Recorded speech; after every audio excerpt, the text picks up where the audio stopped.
right, team, welcome back. We're on for another episode on the Weight Loss for Women 40 Plus podcast. Now, today we're talking about motivation. Man, if I hear this one multiple times a day, every single day, every week, every month, every year. Motivation. I'm just not motivated. And that's fine. If that's you going through that right now, there are times where I don't feel that motivated. So I get it. It's one of the biggest things that people struggle with before they start working with us is their motivation. Because if you just had more motivation, would weight loss be easier or harder? It'd probably be easier because you're more motivated to do it, more motivated to do the things that you need to do, maybe more consistent, and then we're getting results on a regular cadence. So, motivation, let's break it down. The most common form of low motivation comes from the physicality of it, low energy. Because if you had more energy and you were feeling better and more pumped up each day, you'd probably be more motivated. So energy and motivation, these things go hand in hand. So what we always look at, if I have a new lady start working with us, get on with one of our coaches, we're going to have a look at her sleep. Because if people aren't sleeping good, it is quite hard to have high levels of energy. Now, I don't mean enough energy to do your day-to-day and to do your regular working day. Like, you could sleep for 4 hours and still go to work and do your job. I'm talking about having enough energy to have a bit of spring in the step in the morning. You go to work, you crush it, you come home, you got energy, and around 8 o'clock at night, you start to die down. That's what I'm talking about. I'm not talking about you have enough to just get by, and then by 3 p.m. you're crashing. That to me is below average energy. And the people that are like that generally find that if they haven't done their exercise early in the day and they've scheduled it for the afternoon, they may or may not do it because they're gassed. They're tired by the end of the day. So if we get you sleeping good, we're probably going to get the energy up and we're probably going to have more motivation. Would we agree? Of course. Simple as that. So sleep. Let's talk about sleep.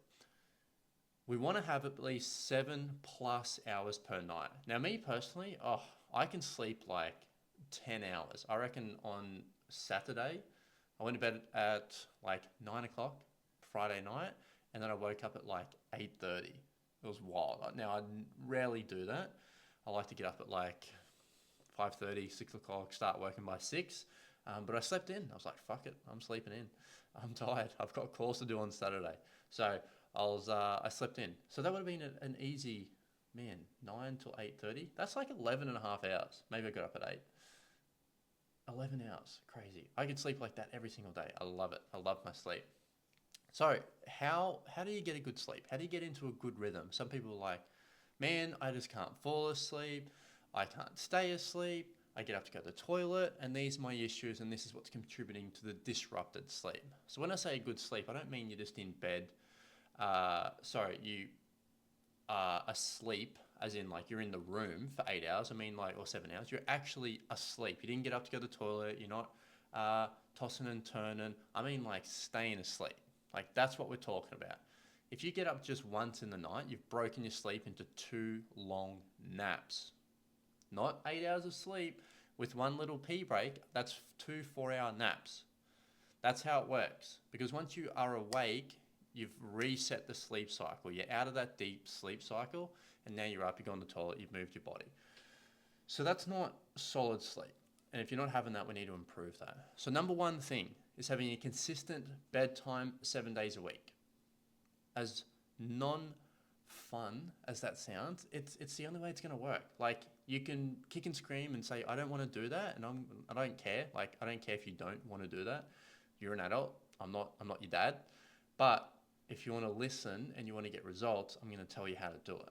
So how we do that is by going to bed at the same time every single night. If you're a shift worker, you just got to do it as much as possible. Not fun. But hey, you chose the job, so you got to take it on the chin sometimes. So it's getting to bed at the same time as many nights a week as possible, as close to 100% correct. Seven nights a week. It's the only way you're going to create a consistent sleep cycle, get your body into this nice circadian rhythm where you're falling asleep at a regular time each day. Your body works on rhythms. It doesn't work on random chaos. That's not how the body works. It works on rhythm. So you got to get yourself into a nice sleep cycle. So for me, I am always asleep by 9 p.m. Like I'm in bed at like 8:40, might fuck around on my phone for a little bit, watching some reels because I just find them hilarious. And then I'm in bed asleep by 9 p.m. Lights off at like 8:55. Always, every single night. Monday, Friday, Saturday, Sunday, Wednesday, Tuesday, Thursday, same time. Now, you got to be consistent with this. Otherwise, it's not going to work. Because your body starts to prepare you for sleep on a 24-hour basis. So what you do the night before sets the precedence for tonight. So if I went to bed at midnight last night, my body thinks I'm going to go to midnight tonight. So it's going to not get me, and if I jump to bed at 9 p.m., my body's going to be like, we're still awake because last night you were awake till 12 p.m. So I'm assuming we're doing that again tonight. Your body works on this like nice 24-hour rhythm. That's why it's got to be consistent. Because if you're going to bed at 9 p.m., 11 p.m., and then 10 p.m., and then midnight, and then 1 a.m., you can't get a rhythm. It's chaotic. So that's the first thing that we would do, is make sure we have a nice sleep cycle. Number two, if we want more energy and more motivation, we're going to be staying asleep. So that's getting to sleep, staying asleep. Cool rooms.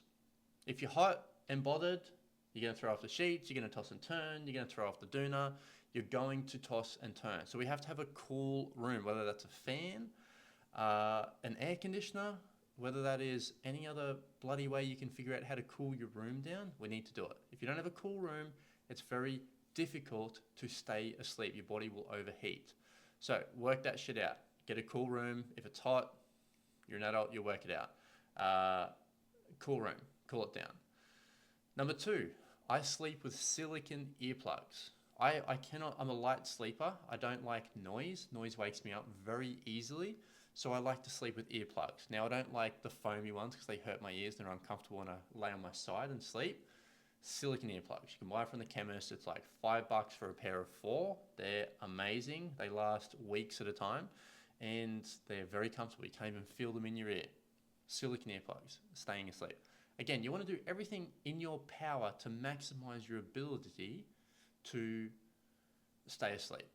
So if you're waking up from noises, then you have a noise problem. Either fix the noise or cancel the noise out. Simple. Next thing, people wake up or they don't get into deeper sleeps because it's too light in the room. So one thing my partner and I had to do is remove all the lights. There's a TV in the room. When it's off, it's a big red light. So we turn it off at the power point. There's no alarm clocks. There's no clocks in the room. There's no light. If the phones are charging, they're face down. So when they get a notification, they don't light up the whole damn room. So they're face down. Even the smoke alarm, I even put like little black tape over the green light on the smoke alarm because I hate having light. There's an air conditioner in my room, has a massive green light on it. I put tape over it so it's pitch black. Blinds down, obviously all that kind of good stuff. You have blackout blinds, even better. I used to use black out the windows with like black contact at my last couple of places. That worked really well. So there's many things you can do. Make it as dark as possible, make it cool, go to bed on time. There's just 3 things. I don't want to go down the rabbit hole. I've got another fucking 20 we can do. But keep it simple. That's going to help out. Because if you just slept better, you would probably have more energy. And if you have more energy, you have more motivation. Now, second thing that you can do that's not at night time is eat some damn food. If you're skipping meals, you're not hungry, you don't eat breakfast, you don't eat till lunch, all this kind of stuff, it's nonsense. Let me tell you why.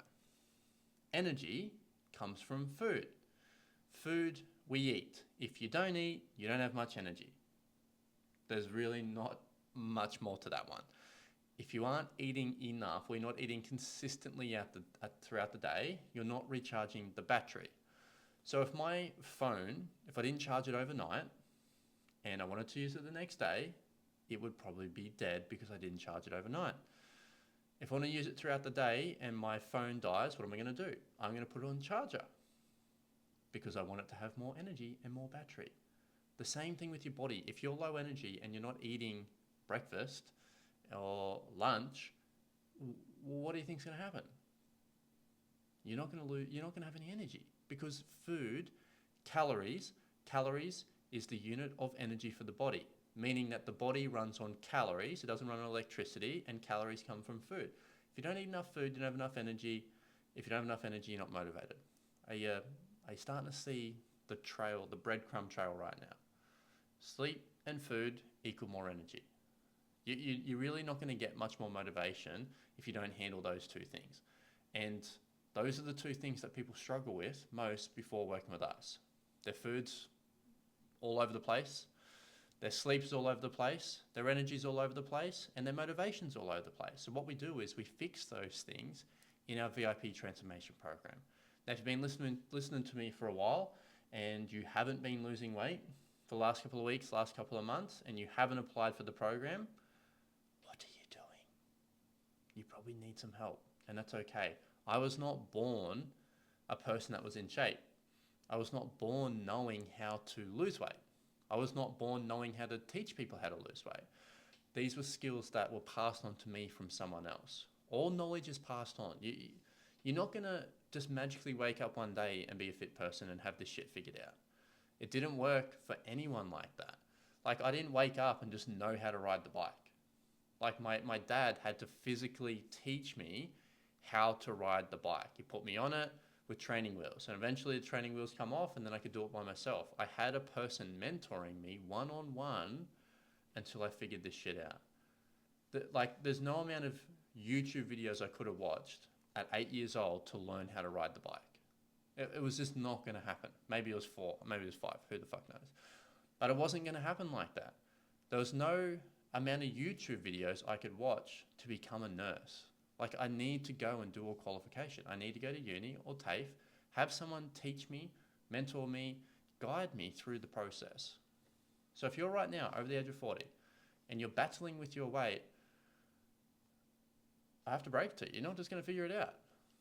Get someone to teach you. And my gosh, let's say you earn $70,000 per year. In the next 10 years, you're going to make $700,000. Wouldn't it be worth spending a little bit of money over your $700,000 paycheck for the next 10 years to learn how to lose some weight? Like, in the next 30 years, if you earn 70K, you're going to earn $2.1 million in the next 30 years of working. Wouldn't it be worth spending a drop of the ocean of that money on learning how to lose weight? Because you could keep struggling, you could keep battling and save the money, or you could spend a little bit of money and learn how to lose weight and beat the problem. Get happy, get confident, get more motivated, get more energy. Start doing the things you want to do. Stop thinking about weight loss. Look at your wardrobe with happiness, not depression. Go, oh, fuck, what am I going to wear today? So if you need a little bit of help, obviously I run this podcast to help people out and to talk about our program. We have helped more than 1,500 women over the age of 40 in Australia, a couple of people overseas as well, a couple of stragglers come into the mix, help them lose weight. I've got 5 coaches that are fucking amazing at what they do. Qualified all the way up to university biomechanics degrees. Smart people that don't work with kids and 20-year-olds and men. They work with women 40 to 65 years old. So if that is you, and you're like, shit, I need some help. I need to spend a little bit of money on my weight loss so I don't have to, suffer the next 5 years of extra weight and, not liking myself. Then do it. Spend the money, fix the problem. If I have a leak in my house, I don't try to YouTube it and fix it myself. I spend the money, I get a plumber, I fix the problem. My car, I don't try to service it myself. I spend the money, pay a mechanic, and he does it. I don't want to learn how to do that shit. I just want someone to solve the problem for me so I don't have to worry about it. I don't want to be a mechanic to service my car to save myself a couple $100. Who cares? Spend the money, fix the problem. Otherwise, what's the alternative? You save a little bit of money, cool. You went on not even enough, coaching, not even enough to go on a bloody overseas trip. Just fix the problem. All right, if you want information, how to do it, contact me. My ads are going all over social media at the moment, Instagram, Facebook, If you see the profile Josh Humphreys or Bliss Body U, send us a message. Click on an ad and go, hey, I need some help. Or send me a message directly. Just go, hey, need a little bit of help, struggling right now. I want to lose weight. I don't know what to do. Can you help out? And we'll jump on a call and we'll see if we can help out. I'm not going to promise you we can. There's some ladies we can't do a lot for. But that's why we have the call, to determine if we can help. If we can help, offer you a spot in the program. Easy peasy. Keep crushing it. Kicks and goals. And I'll catch you in the next episode.